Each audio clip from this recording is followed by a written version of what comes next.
Hey everybody, Stu Smith here, going live and looking for some questions if you have them, and going to do some CSS critiques as well. I don't know if I have any downloaded onto this computer, but we'll pull some up from other sources and chat about it. But in the meantime, wrote a real good article this week, and you can go see it at stewsmithfitness.com. Just click the articles section. And it is all about acclimating yourself to different climates. This is something that we would do when we would deploy. But if you're doing workouts, you should consider doing some of them outside in the elements, because I promise you, when you are doing manual labor jobs, you're doing anything in the military, just about, at least challenging, you will be challenged by the weather, whether that's hot and humid, hot and very arid, cold, snowy, ice, you name it. It's going to affect you. Swampy, mountains, high elevation. So if you can, try to see if you can get outside and at least learn how to dress in the cold, in the heat, learn how to hydrate, take electrolytes if you're sweating profusely. All of those things need to be practiced. And I promise you, it will make you tougher as well. If you're trying to find out ways to become tougher, working out in the cold at 5:30 in the morning will definitely do it. Like, for instance, this morning kind of sucked. It's dark. It's got ice and snow on the ground. We went for a long run, did some hill work, which hills and leg days suck anyway. And then you do that in, I think it was 19 degrees this morning. Luckily, we didn't have wind, so it can always be worse. It can definitely always be worse. And some days it is, but it's always nice when you're done. Oh, let's see. I don't think I have any comments today already. So if there are no comments, I'm going to show you guys something funny. Over on Instagram, the folks over at Operator Association, Zach Hughes over there, former Green Beret type, posted something really funny on his site. So anyway, I'm going to share this. This is kind of made my day, especially if we're going to do some combat swimmer stroke critiques. This kind of is related. So check this out. So this is how Zach sees my CSS videos whenever I post them. Thought this was pretty funny. I like SpongeBob. My kids watched SpongeBob when they were little. Good show. So when I actually am impressed with your CSS video, that cracked me up. I've been laughing about that one all day. Thoughts on carnivore diet and also training at 40 years old, South African cop. CJ, hey, I am definitely a carnivore, but in fairness, I'm definitely an omnivore, because I will eat fruits and vegetables like crazy. I think if you're on any diet that is eliminating macronutrients or just types of food altogether, there's a potential for you to miss some out on some nutrients. So whether it's missing out on all carbs, or it's missing out on fats. It used to be back in the 80s, everybody was like no fat diets, and they were just eating a whole bunch of sugar, but they got fat. Then it was no carbs. Everybody's had some form of way of reducing calories at the end of the day, because that's what it really comes down to, just you reducing your calories. And if you're going to do that with fasting and eliminating parts of the day that you're consuming calories, or you're going to do it as eliminating a food group, or you're going to do it as eating smaller portions, hey, whatever floats your boat. If it works for you, do it. I don't know if I could just eat meat. And I'm not sure about the carnivore diet. Haven't tried it, haven't read about it. I'm sure there's some other things that you can eat besides just meat. I'm not the one to really ask about it. But you know what? I'm going to have a nutritionist on. He's a PhD, performance nutrition. I'm going to have him on next week. We had him on the other day and we talked about longevity. You could check that podcast out. It's on my YouTube channel, but it's also on where you get podcasts. His name's Nick Behringer, Lieutenant Colonel. Check out that video, because that's all we do is talk nutrition and longevity. And you being a 40-year-old cop, I'm sure you are considering, how these years, last decade on the job or longer are going to affect you. So people tend, once they turn 40, they're starting to consider longevity. But when they're in their 20s, they're really geared towards performance.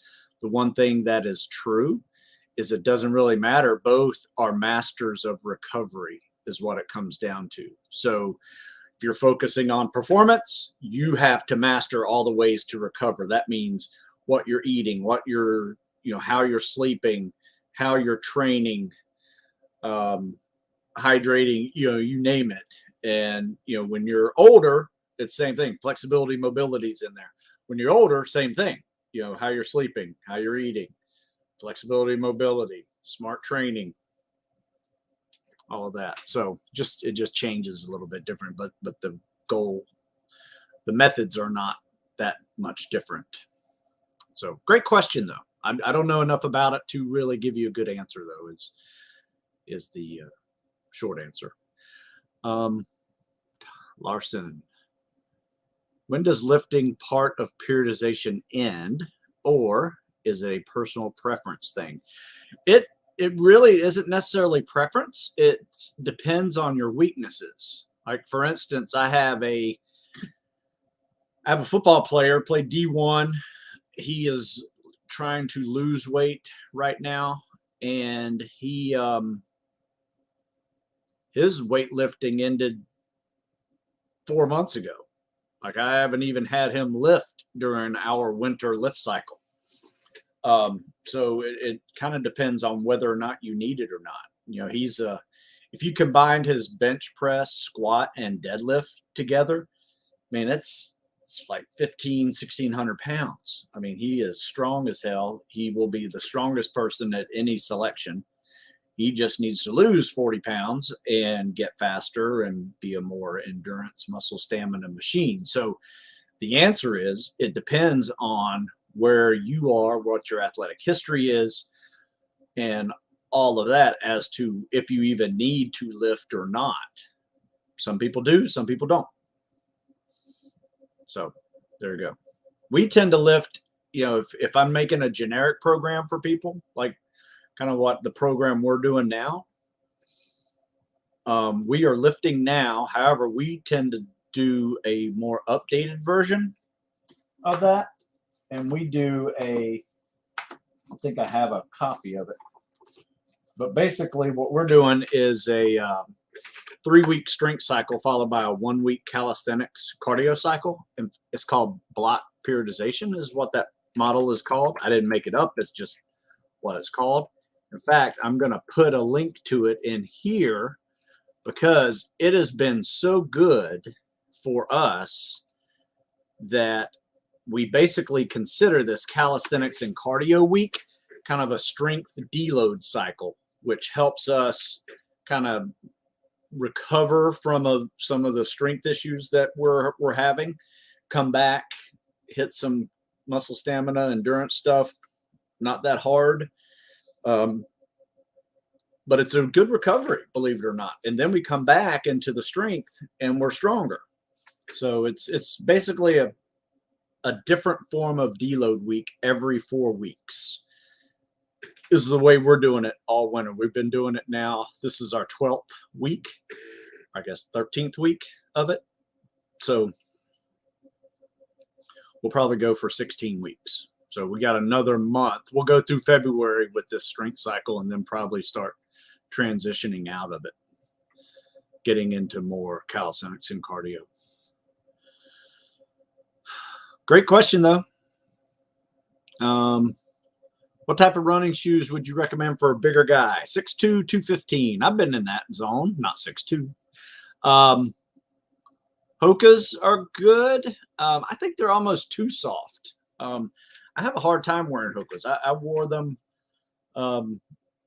for a little while. They're okay. And where I like those is on, if we're doing a lot of hills and there's a lot of downhill, they're very helpful with the type of running.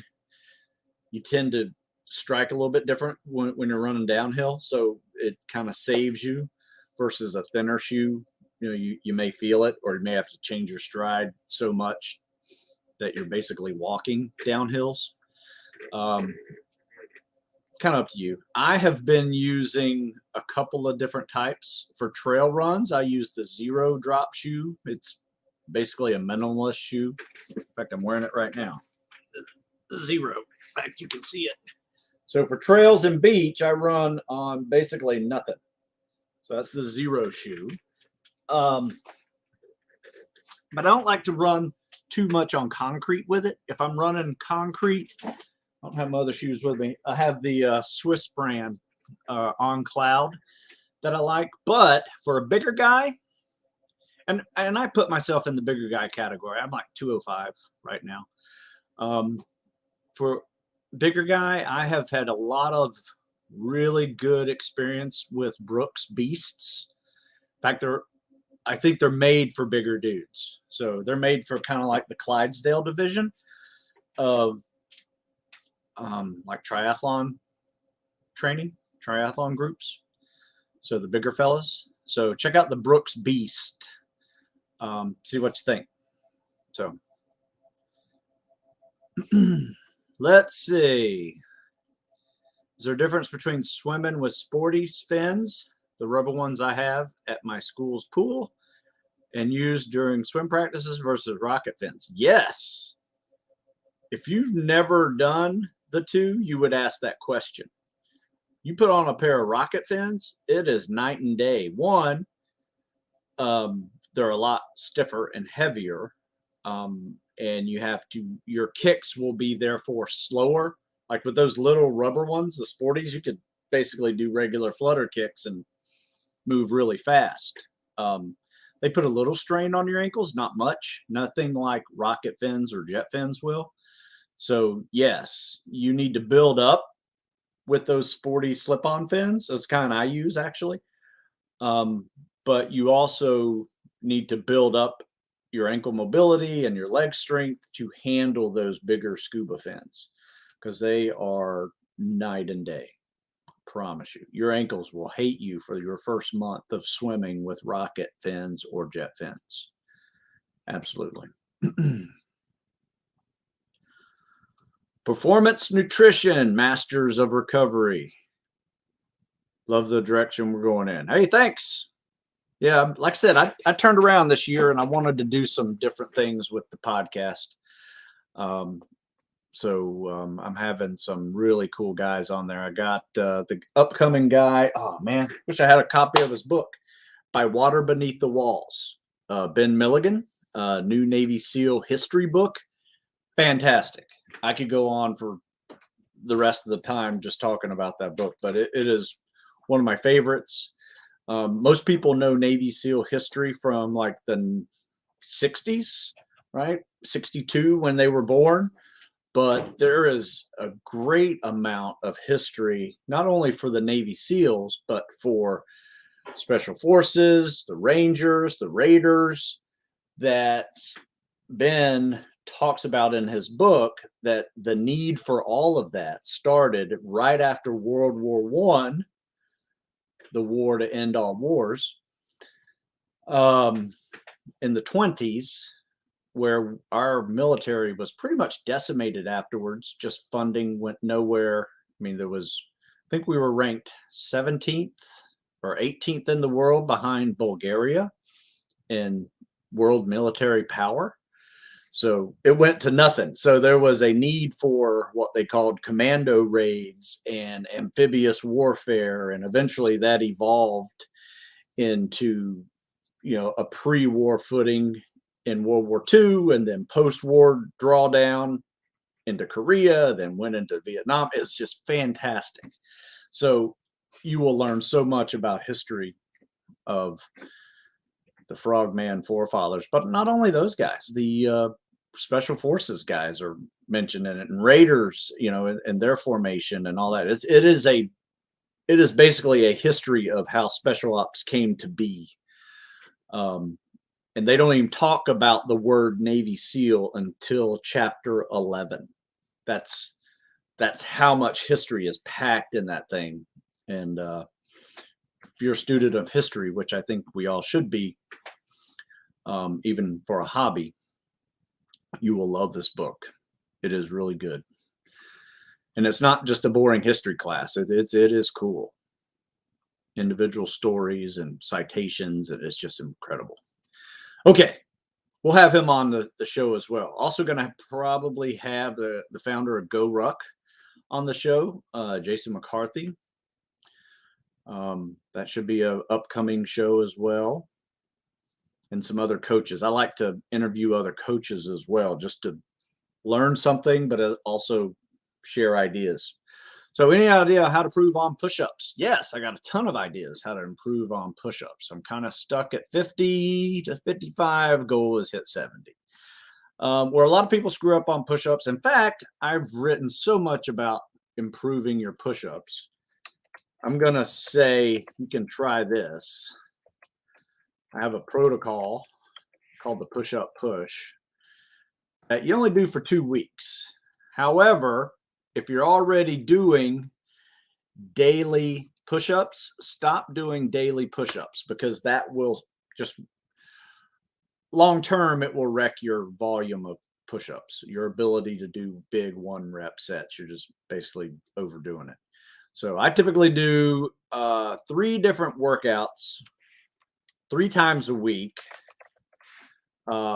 And I call this article 3 favorite workouts to crush PT tests. Obviously, push-ups are included in that. And you'll see it in the 2 articles that I just put into the comment section. Check those out. That's how I would do it. But, don't do daily push-ups for long periods of time. 3 times a week is sufficient. However, if you're going to do daily push-ups, I have a 10-day protocol that you would do. If you're doing 50, you would do 200 push-ups a day for 10 days straight. Not small sets, big sets of push-ups in as few sets as possible, most days if you can. And then this is a supplement to your workout. So if you're doing push-ups already, those will count. But on days that you're not doing push-ups normally, like say leg day, you add 200 push-ups to that day. So you take your max, multiply it by 4. But basically just read the article that I just put in there called the push-up pull-up protocol. You can do the same thing for push-ups. And I've seen countless people do really well on their push-ups, anywhere from 50 to 100% increase in 2 weeks. So it's basically an overload principle where you do calisthenics for 10 days straight, those specific calisthenics. 10 days straight, you take 3 days off and you test on day 14. So you have to really get good night's sleep, nutrition, lay off any pushing exercises if you did the push-ups every day. You can still run, swim, do legs even, but you want to really recover and then test on day 14 and see what happens. It's free. I think I even have an app for it somewhere, old school app. You can find it. It's free. Free app. I think it's free app. All right, let's see.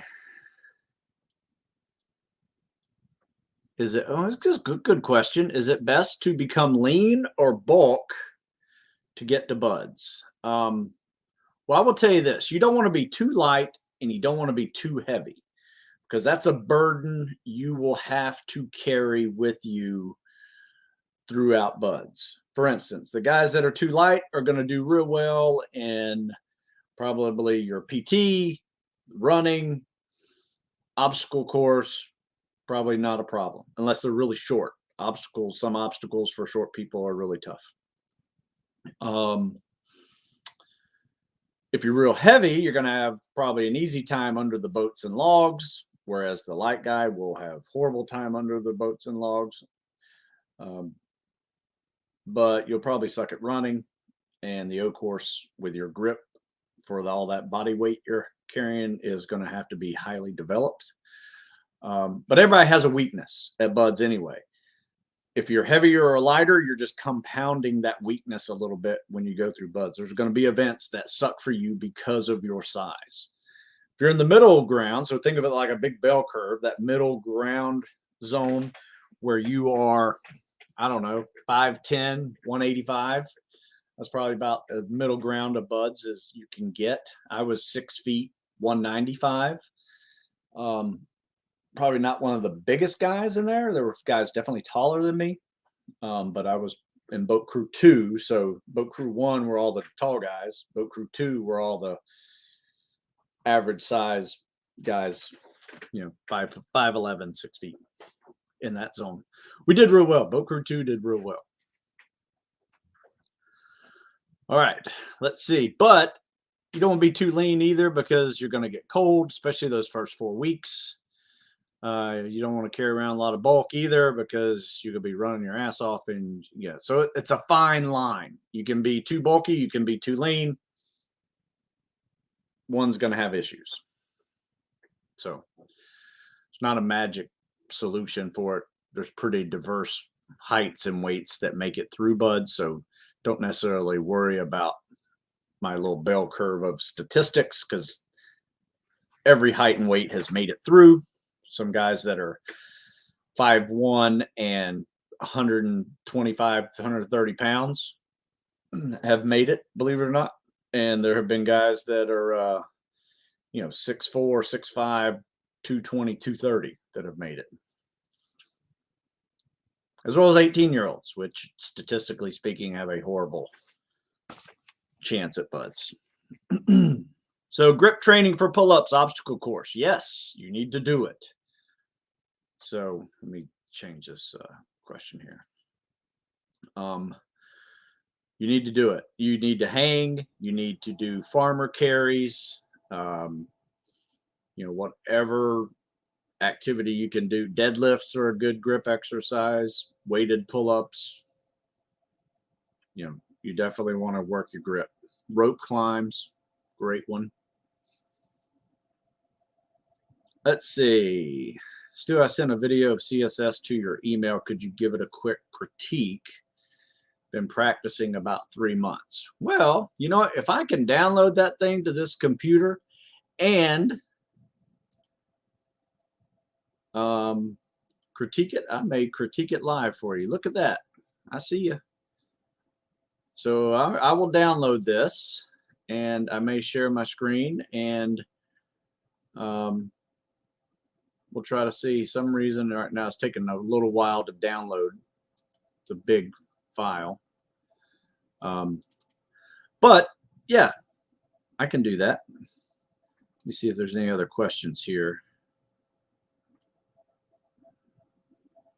Heard on a podcast that rucking has been added to buds. Oh yeah, long time ago. It's nothing new. Rucking is part of buds. I will say this though, it's not like a 4-mile timed run event where you're graded every week. Like at buds, you'll have 4-mile timed runs, 2-mile ocean swims, an obstacle course, and those are your 3 graded events that will be there every week, regardless of what phase you're in. Now, you'll also have drown proofing, you have underwater swims, you'll have land navigation courses, you have other tests that you have to do, but those, as far as physically, are the ones that you'll do every week. The rucks are basically like conditioning runs have always been, where if you fall out of the pack, you will get gooned, which means you'll just be beat for just a whole bunch of unnecessary activity, just because you weren't a winner. Pays to be a winner, therefore they will take it out on you for being slow. All right, so I tell you what, I did pull your video up, and I can share my screen, and we will do that. Not many times I am able to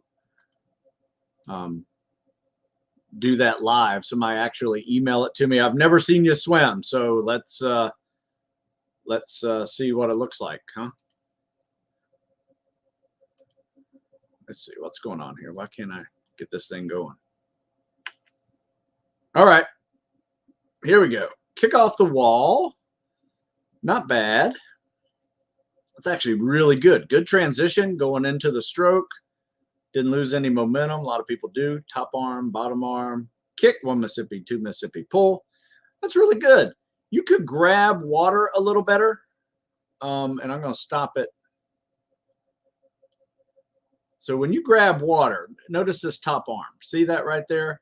Like you could be grabbing water a little more with your forearm, like your forearm being almost perpendicular to your body is where it needs to be versus kind of parallel to your body. You're not really grabbing a lot of water when you do it that way.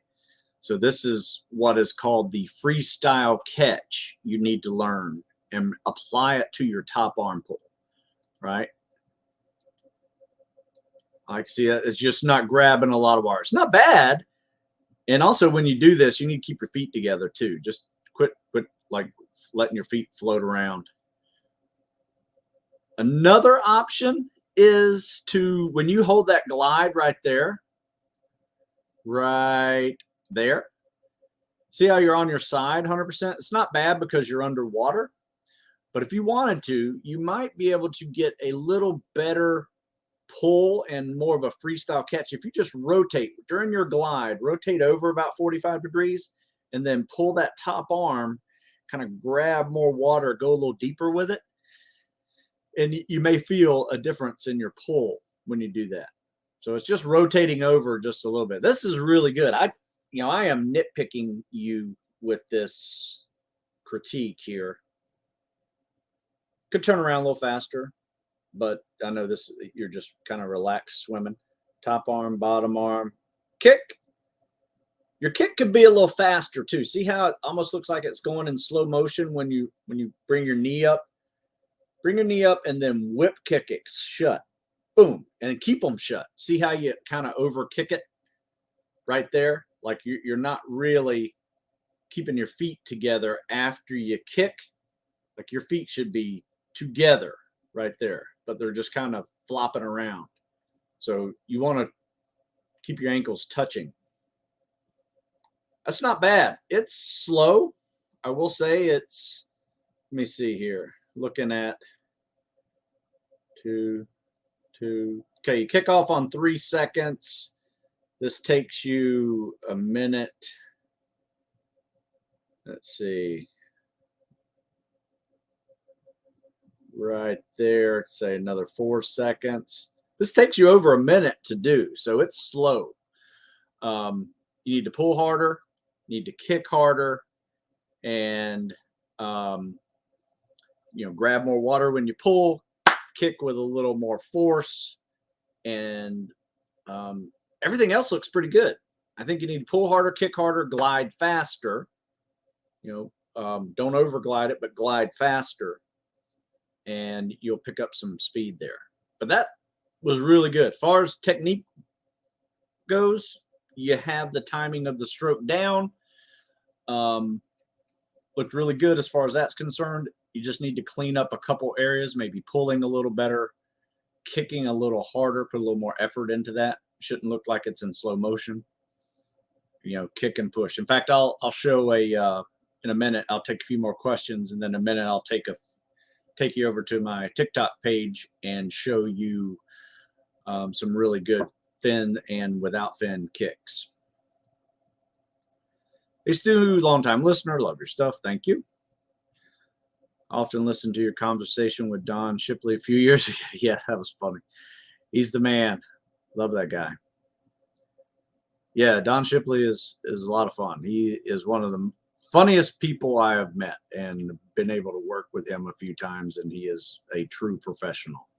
Loves what he does. Highly recommend checking out what he's doing now. Do we get a break day in the Buds program? Of course, not many SEAL vets discuss about this. A break day. Not sure what you're asking. I mean, if you're training to go to Buds, Buds is 5 days a week. On days Saturday and Sunday, you do not have to do Buds. You have the weekend off. Now, there may be things that you have to do, some chores, getting ready for the next week, getting your uniform ready, getting your gear ready, getting your class equipment ready. All of that has to be taken care of.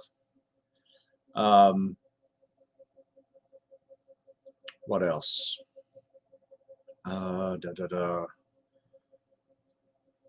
But yeah, as far as my programming is concerned, I typically work out 6 days a week. I take Sunday off. My guys here locally take Sunday off. Sometimes they'll go do a easy run or something on the beach, maybe go for a swim, do some mobility work, things like that. But yeah, typically I take a Sunday off in the workout, but do 6 days a week of training. That's how I set up my programs. Like all of my programs here, whether you're doing Marine Corps, you're doing Air Force, you're doing calisthenics and cardio, whatever you're doing, there's going to be a day off, and there's going to be a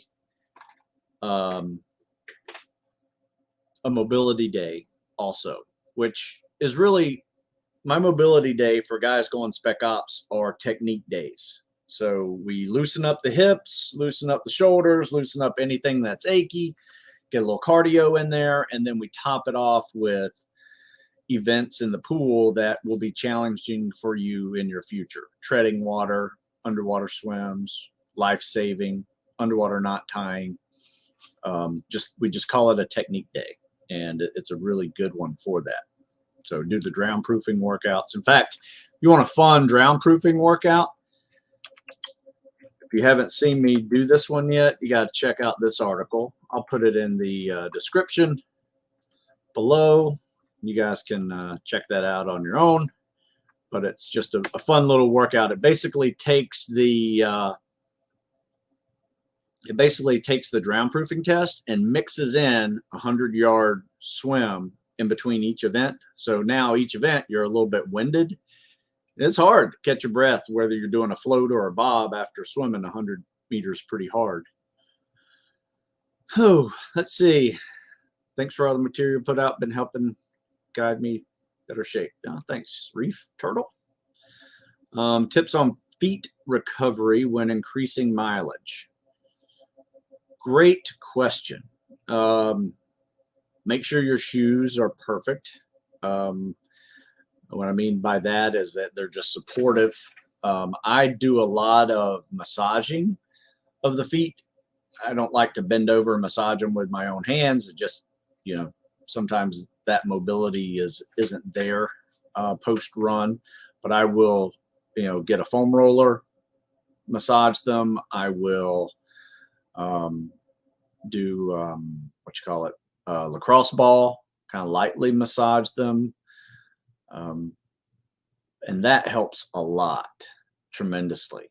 In fact, after every run, I usually have some way to massage my feet.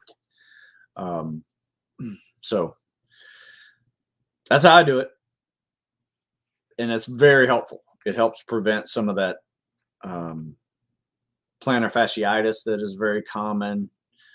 And I tell you what, you loosen your feet and then go through a mobility day, you're going to find yourself a lot more mobile some reason, and it's amazing. It all starts in your feet and works its way up. That's usually how I do my mobility day. I'll do foot massage and foot rolling, and then I'll stretch my calves, loosen up my shins, and then I'll do hamstring thighs, and then I'll do hips and butt. Then I'll do lower back, upper back, torso, arms, and just kind of work my way up my body, starting at the feet. And it's a good way to do it. Doesn't take long, and you'll be glad you did it. MARSOC training. Thoughts on MARSOC training? Everything I know about MARSOC training is put in here, and it's great. In fact, the book I was just mentioning talks a lot about the Marine Raiders, World War II missions and all that stuff. Really cool history. Got to check that out if you're interested in that job. But it's a great training program. I mean, their selection is legit. You know, I know a lot of guys that gotten through selection, but they didn't get selected. So it's they only take a certain breed of person, and the guys that make it through, you can kind of tell what that breed is. You know, they are very quick thinking, super fit, run, swim, ruck all day. You know, PT, lift, strong, and you know, are just smart on land, do some land nav really well, things like that. So there you go. Also, do I increase the cadence of the stroke? Did I miss a first question there? Oh, I just, you're the guy that I just critiqued on the swim. Do I increase the cadence of the stroke? No, I wouldn't do that. I mean, you have a fine stroke count getting across the pool. It just needs to be faster. So you have a 3-second glide, or a 2-second glide. So you just need to make that glide a little bit faster. And if there's anything that you're doing, probably every glide that you did there was losing a little bit of momentum because you're a little bit over gliding. So you just need to put a little more power into that kick so you don't lose any momentum during the glide. So I think your cadence was fine. It's very efficient. It just needs to be faster. All right. Josh asks, I heard due to overmanning of the teams, they are hammering the guys harder than usual to drop more people. Thoughts? Well, it may look like it for sure. I will say this. Sometimes you can tell that there is a faucet or a spigot going to the teams, and sometimes it is a mere trickle, and sometimes it is flowing hard. Doesn't necessarily mean that the Hell Week or Buds is getting harder. I will say the last 3 classes that they have been probably record attrition rates, it has also been record cold. So you can't necessarily say, you know, these last 3 winter classes or almost winter classes have had such high attrition rate because the teams are overmanned. They've also had high attrition rates because it's been very cold. So, but your logic is not wrong by making that assumption. They don't need people. They can be a lot pickier with who they select to even go to Buds and who they select to make it through Buds, or who meets the standards. And I don't think the standards have changed. It's just brutal. I mean, it's hard. It's always been hard. Can it be harder and suck more? Yes. And typically those winter classes see a lot of attrition. If it's the same in the summer class this year, then I would say yes, they're definitely tightening up the way Buds is, and due to overmanning of the teams. But until then, my opinion is it's just hard like it's always been, and it's just unbearably cold as well. You got any videos on turns in the pool? I feel like I'm going against the water super hard when I turn because it's moving so much. You know what you need to do? You need to go on YouTube and search the term open turn. Now, there's a difference between the competitive open turn that occurs like during breaststroke kicks, because they don't do flip turns in breaststroke, but they have to have both hands touching the wall when they turn. In this stroke, it doesn't matter. Whatever hand's up there, grab it and turn away from that hand. So if you grab it with your right hand, you should be turning left. If you grab it with your left hand, you should be turning right. And it should be a quick turn. But if you go to my TikTok, which I'm about to take you there, you'll see some really good turns in there. The term is called open turn. So far I've shared 2 terms with you today, and you probably heard me say it many times if you're used to hearing me talk about swimming. Is that freestyle catch is the top arm pull, and the turn is an open turn. Another one, the kick off the wall, is what we call a breaststroke pull out. You don't have to do the breaststroke with it, but it is basically a double arm pull off the wall. Some mentors don't allow you to use that in PST testing. Some don't care. So, and eventually the 500-yard swim won't even matter once you're at buds. You'll do it once, and then after that, you'll be doing 2-mile ocean swims with fins from there on out. Rarely will you even be in the water without a pair of fins on. Whew. Okay. Do jet fins come in different sizes? Yes. I got mine used from a local dive shop, but can't find a size on them, and they feel a little loose. Obviously wearing booties under as well. Now, the other option is, if they're feeling a little loose, get a bigger booty.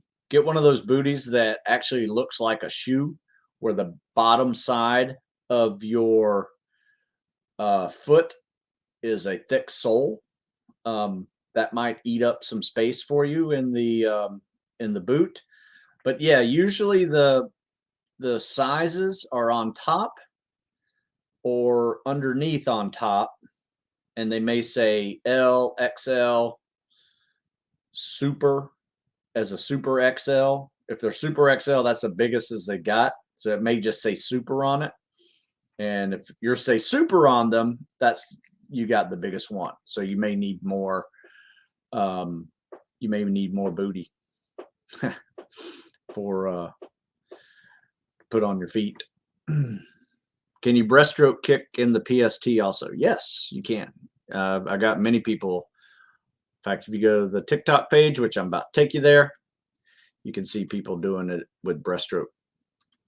Let's see, Chrome tab, TikTok, boom. As you can see here, my TikTok page is loaded with CSS videos. And this is all me talking to over,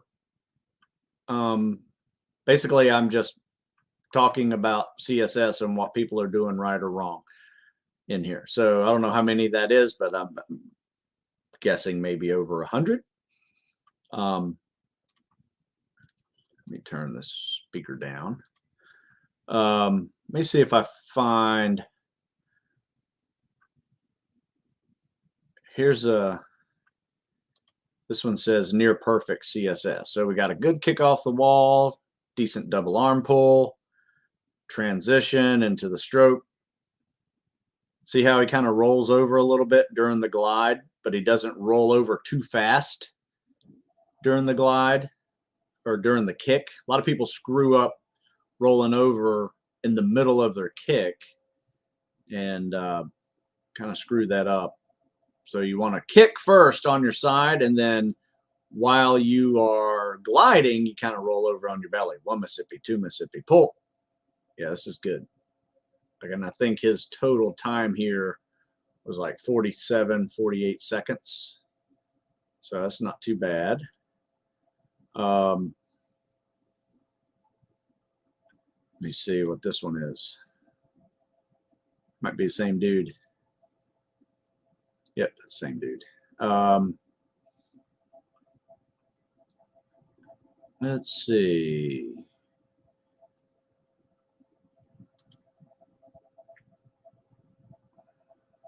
Nice combat side stroke. He did a double arm pull. You only want to do one. So he has another tendency to where he wants to be on the side. I just want to see his see what his turnaround looks like. This was really good. It's pretty efficient. I think that's like 5 strokes to get across pull, maybe 5.5 right there. And he grabs and goes. That's pretty much it. That is a fast turnaround. So nothing fancy on the turnaround, obviously. But anyway, this is just a bunch of submitted videos, and I post them on here with my voiceover, just saying do this, do that. If you want to see me swimming it, it's in there as well. Can't remember. I think I pinned it to the top, one of the first 3, but on the computer they don't really show that. I don't even know where mine is. Let's see here. So I got a lot on here, as you can see. This is the place to go to if you're looking for 50-50 workouts, if you're needing more glide, got too much surface tension when you're plowing the surface. It's a great article here. Streamline glide, pull, breathe, kick, glide article. Highly recommend that. There's some videos in there. Yeah, I don't even see my my swim in here. Oh, well, that's all right. Cool. Okay, so yeah, you guys check out that TikTok page. It's the same as my Instagram page. It's basically Stu Smith 50. So you can find it, Stu Smith 50, and send me a video. I'll critique it. If you don't want it on there, you just tell me you don't want it on there, and I will not post it. Let's see. Luis says he's 51, police officer, about to retire. Congrats. Thank you for your service to your community. I really appreciate it. Had both of my hips replaced. Damn. Can I do bodyweight squats instead of barbell squats? Sure, I would. Definitely. Build up your legs, build up your hips. Something I would seriously do now at 51, if you haven't already, you definitely need to follow this rule right here. In fact, I'm going to share my screen. It's so important for you. It's an article I wrote called Don't Skip Mobility Day. And let me just share this real quick. Don't skip mobility day. This is one of my favorite workouts of the week. You can find it on my website there. It says Don't Skip Mobility Day. I'll put the link to it in the comment section below.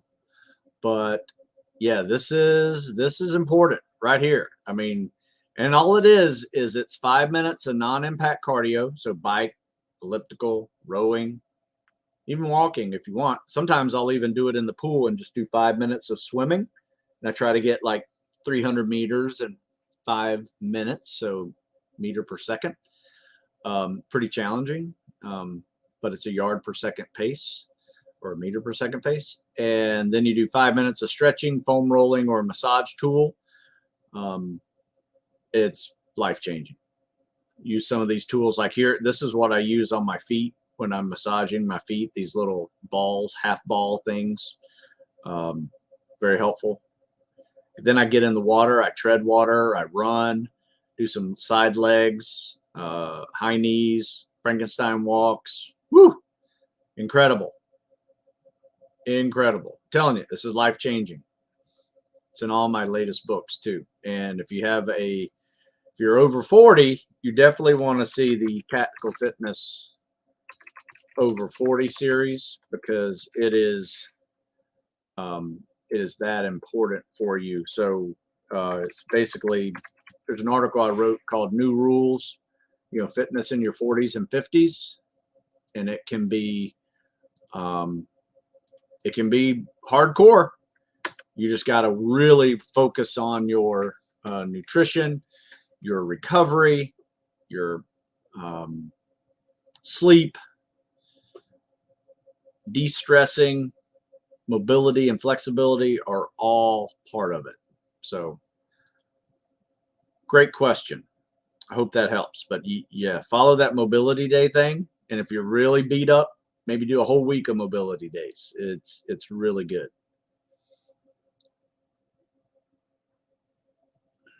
So Nova says, I've tried recently doing a one leg push off on the turns, and it makes my turns a lot faster, but I lose. I don't know anything. I've never done a one-legged turn.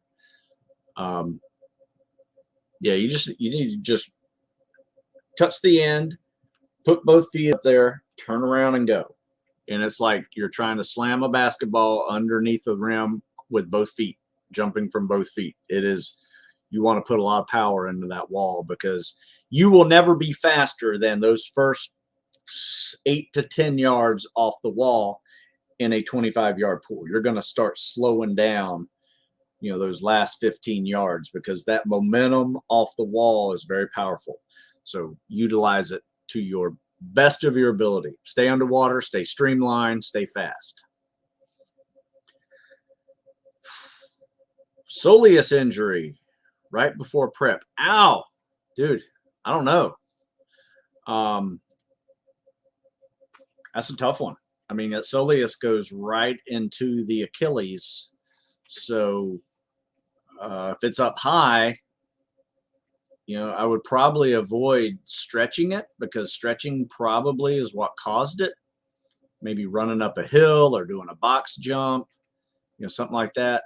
You got to take it real easy, because that can be a torn Achilles if pushed. Lay off of anything dynamic.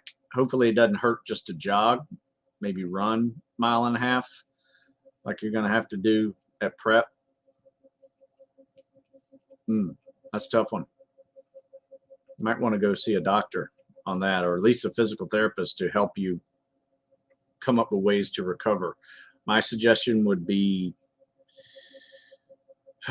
man, you got so many options.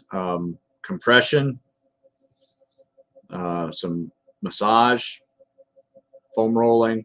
I would avoid stretching. Maybe ice and heat, just to kind of get some blood flow in there. Kind of like a contrast bath type of thing.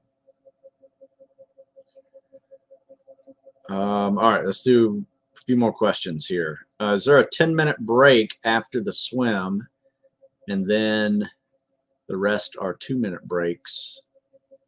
Dude, this is stuff that's like right on the PST page of Navy SEAL program. If you're not familiar with the PST, I get it.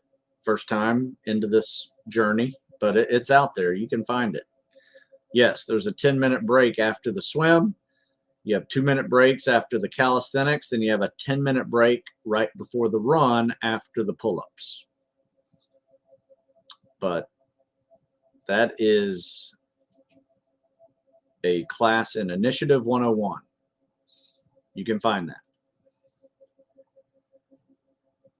that. Let's see here. Any others? No, these have been really good questions today. I appreciate your time in sending them. If you do have any more questions, or questions that I missed, or questions you might come up with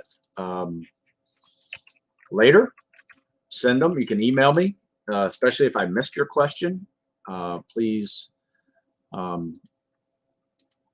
send them to me that way.